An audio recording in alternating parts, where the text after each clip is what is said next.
Invitation. If you are a dreamer, come in. If you are a dreamer, a wisher, a liar, a hoper, a prayer, a magic bean buyer. If you're a pretender, come sit by my fire, for we have some flax golden tales to spin. Come in, come in.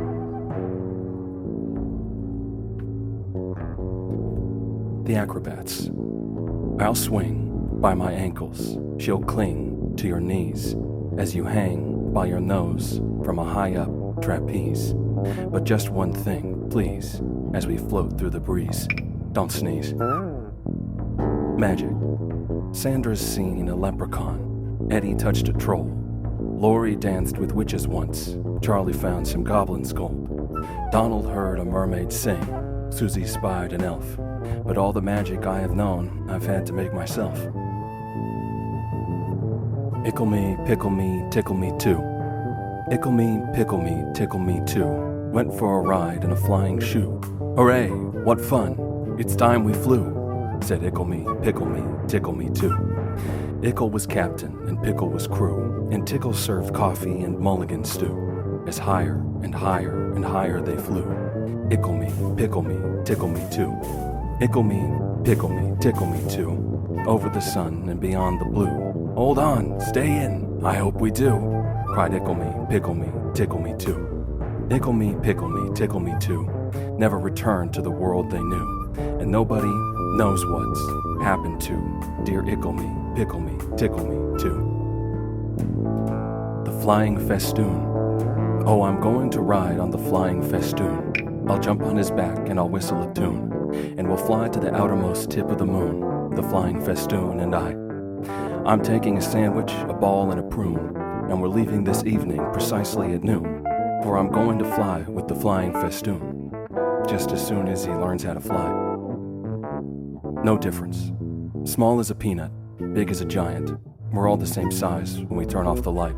Rich as a sultan, poor as a mite. We're all worth the same when we turn off the light. Red, black, or orange, yellow or white. We all look the same when we turn off the light.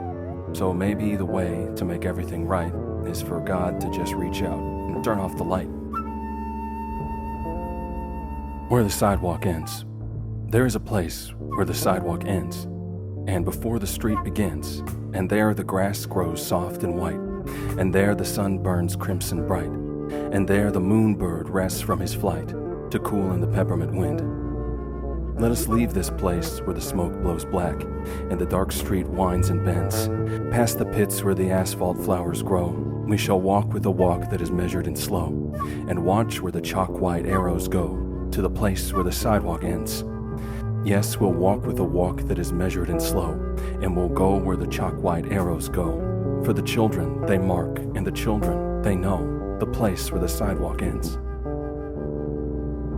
The edge of the world. Columbus said the world is round. Don't you believe a word of that.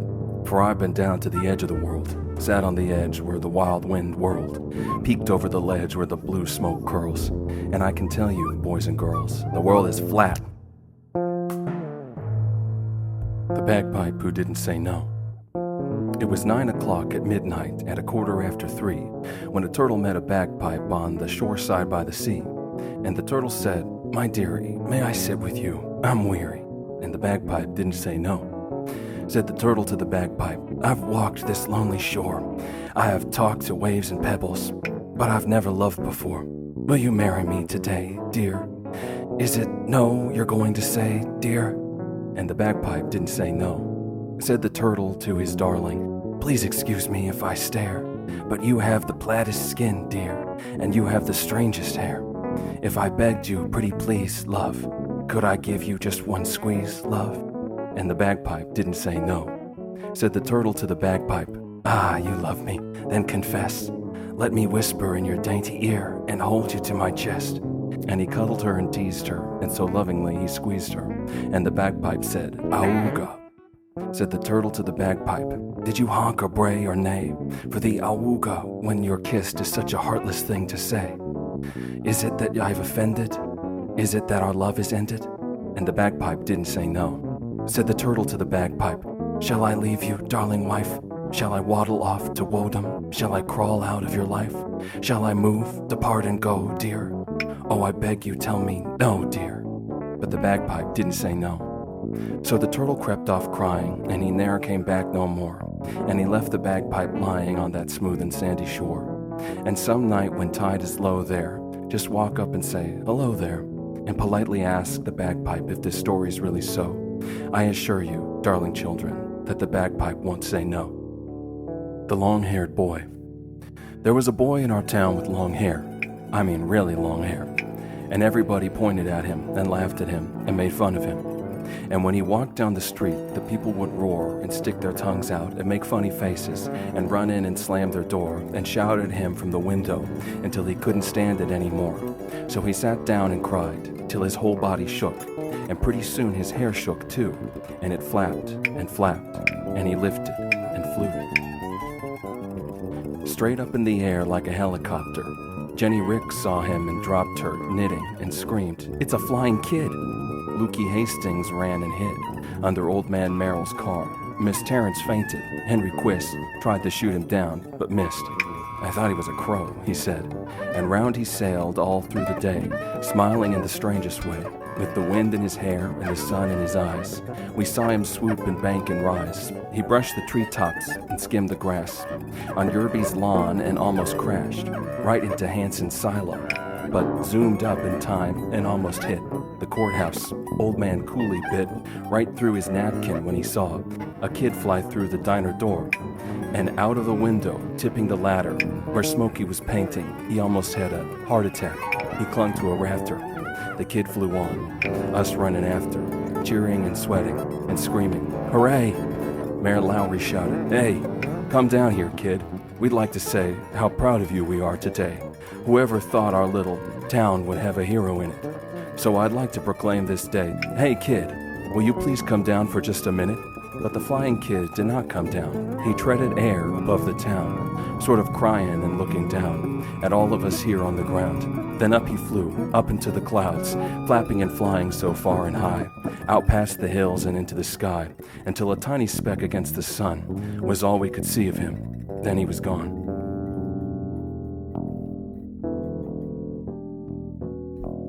Paul Bunyan.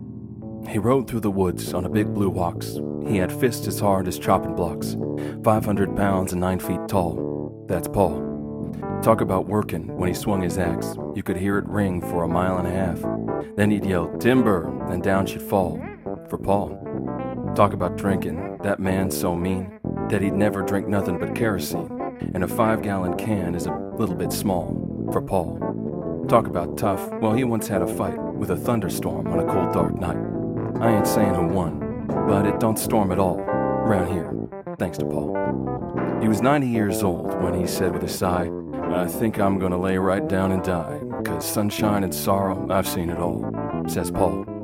He says, "There ain't no man alive can kill me, ain't no woman around can thrill me, and I think heaven just might be a ball," says Paul.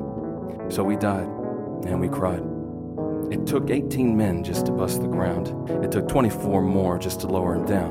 And we covered him up and we figured that was all for Paul. But late one night, the trees started shaking, the dogs started howling, and the earth started quaking. And out of the ground with a, "Hi, y'all," come Paul. He shook the dirt from off of his clothes. He scratched his butt and he wiped his nose. "You know, being dead wasn't no fun at all," says Paul. He says, "Up in heaven, they got harps on their knees. They got clouds and wings, but they got no trees. I don't think that's much of a heaven at all," says Paul. So he jumps on his ox with a fare thee well. He says, "I'll find out if there's trees in hell." And he rode away, and that was all we ever seen of Paul. But the next time you hear a "timber" yell, that sounds like it's coming from the pits of hell. Then a weird and devilish ghostly wail, like somebody chopping on the devil's tail. Then a shout, a call, a crash, a fall. That ain't no mortal man at all. That's Paul. The Bloth. In the undergrowth, there dwells a Bloth, who feeds upon poets and tea. Luckily, I know this about him, while he knows almost nothing of me. The Yippee-Yuck. In the swamplands long ago, where the weeds and mud glumps grow, a Yippee-Yuck bit on my toe. Exactly why, I do not know. I kicked and cried and hollered, "Oh!" The yippee-yuck would not let go. I whispered to him soft and low. The yippee-yuck would not let go. I shouted, "Stop! Desist!" and "Whoa!" The yippee-yuck would not let go. Yes, that was 16 years ago, and the yippee-yuck still won't let go. The snow may fall, the winds may blow. The yippee-yuck will not let go. The snow may melt, the grass may grow. The yippee-yuck will not let go. I drag him round each place I go. This yippee-yuck that won't let go. And now, my child, at last you know exactly why I walk so slow. My beard. My beard grows to my toes. I never wears no clothes. I wraps my hair around my bear, and down the road I goes. The silverfish. While fishing in the blue lagoon, I caught a lovely silverfish, and he spoke to me. "My boy," quoth he, "please set me free, and I'll grant your wish. A kingdom of wisdom, a palace of gold, or all the goodies your fancy can hold." So I said, "Okay," and I threw him free. And he swam away and he laughed at me, whispering my foolish wish into a silent sea. Today I caught that fish again, that lovely silver prince of fishes, and once again he offered me, if I would only set him free, any one of a number of wonderful wishes. He was delicious. Forgotten language. Once I spoke the language of the flowers. Once I understood each word the caterpillar said. Once I smiled in secret at the gossip of the starlings and shared a conversation with the housefly in my bed. Once I heard and answered all the questions of the crickets and joined the crying of each falling, dying flake of snow. Once I spoke the language of the flowers. How did it go? How did it go?